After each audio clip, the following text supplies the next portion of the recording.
Assalamualaikum warahmatullahi wabarakatuh. Halo teman-teman semua, perkenalkan nama saya Ananda Rizka Wijaya Putri dari Program Studi Pendidikan Bahasa Inggris Universitas Tangerang Raya dengan NIM 2210410001. Pertama-tama yang saya hormati dosen pengampu mata kuliah pengantar aplikasi komputer yakni Bapak Singgih Mitro S, STMT, yang telah memberikan saya tugas yang akan saya presentasikan dengan judul Perkembangan Prenatal. Nah, di sini kita akan membahas 4 bagian. Yang pertama itu ada apa itu masa prenatal, yang kedua ada fase germinal atau zigot, yang ketiga ada fase embrio, dan yang terakhir ada fase janin. Nah, apa sih masa prenatal itu? Pre yakni sebelum, natal yakni kelahiran. Jadi, masa prenatal ini adalah masa sebelum kelahiran, yaitu masa dalam kandungan. Prenatal adalah periode awal perkembangan manusia yang dimulai sejak konsepsi. Apa sih konsepsi itu? Nah, konsepsi itu ketika ovum wanita dibuahi oleh sperma laki-laki sampai dengan waktu kelahiran seorang individu. Jadi itu adalah sedikit pengertian dari masa prenatal.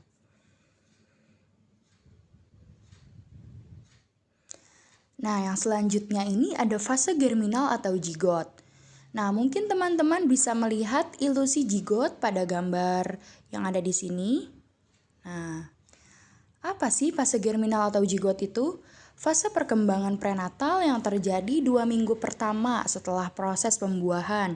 Hal ini termasuk pembentukan telur yang telah dibuahi dan disebut zigot, pembelahan sel dan melekatnya zigot pada dinding uterus. Pembelahan sel yang cepat oleh zigot merupakan tanda dimulainya fase germinal.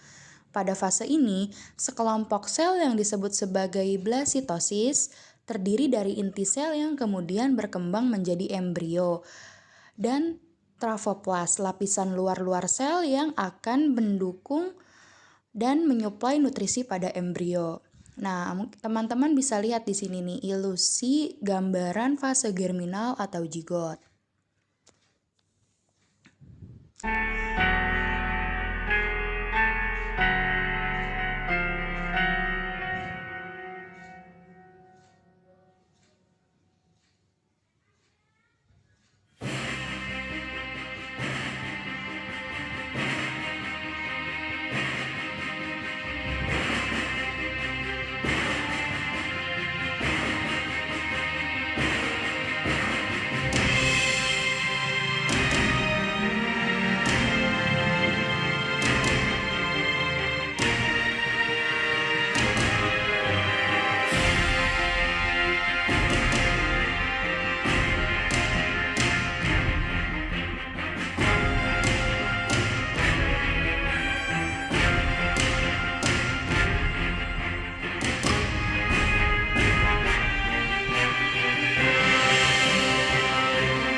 Nah, tadi kita telah menyaksikan video bagaimana sperma bisa menjadi sel telur atau zigot. Nah, fase germinal ini terjadi sejak ovum dibuahi hingga 10 sampai 14 hari dari pembuahan.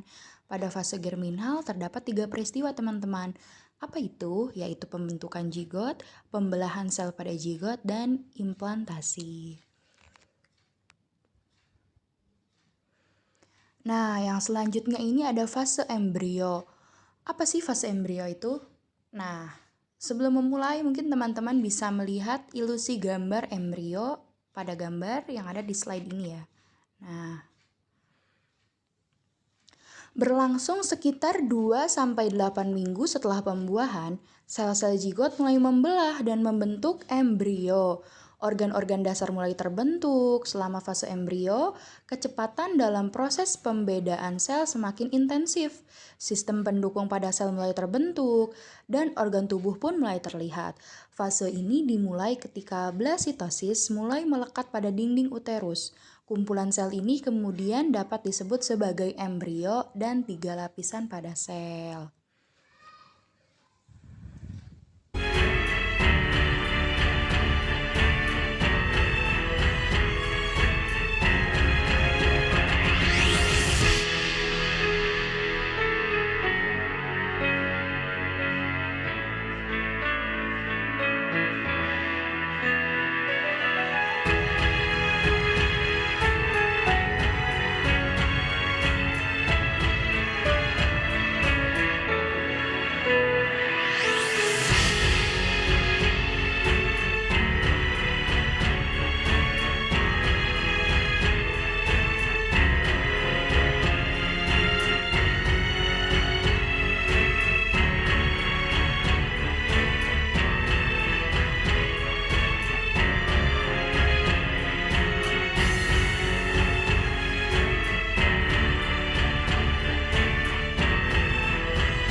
Nah, kita telah menyaksikan fase embrio yang dimana organ-organ tubuh bayi itu mulai terbentuk.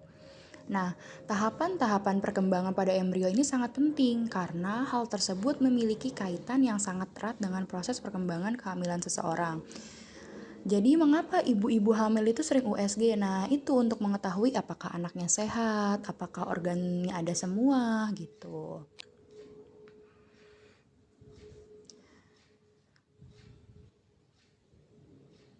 Nah, yang selanjutnya ini ada fase janin. Teman-teman, seperti biasa bisa dilihat dulu gambarnya seperti apa janin itu. Nah, janin itu sudah terbentuk ya, sudah terbentuk sebagai bayi, sebagai manusia gitu. Merupakan fase perkembangan sebelum kelahiran yang dimulai 2 bulan setelah proses pembuahan dan umumnya berlangsung selama 7 bulan. Pertumbuhan dan perkembangan semakin menunjukkan prosesnya yang luar biasa. Perkembangan otak adalah satu hal yang paling menakjubkan dalam perkembangan prenatal. Saat bayi dilahirkan, mereka telah memiliki kurang lebih 100 miliar neuron atau sel saraf yang mengatur proses informasi di bagian sel di dalam otak.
Nah, pada fase janin ini, semua organ tubuh telah bisa digerakkan oleh bayi. Semua organ tubuh telah berfungsi dengan baik. Nah, sekedar untuk pengetahuan, jika berjenis kelamin perempuan, sekumpulan jaringan akan mulai membentuk rahim dan vagina. Dan apabila berjenis kelamin laki-laki, hormon testosteron yang telah mengalami sekresi akan membentuk penis dan prostat. Nah, di sini ada gambar pertumbuhan bayi dari mulai embrio, yang mana embrio itu pada umur 8 minggu sampai menjadi janin itu di minggu ke-40.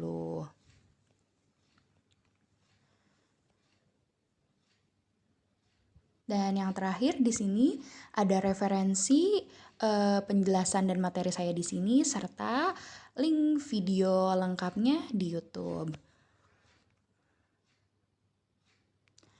Nah, selesai sudah penjelasan saya sampai di sini. Kurang lebihnya mohon maaf. Wassalamualaikum warahmatullahi wabarakatuh.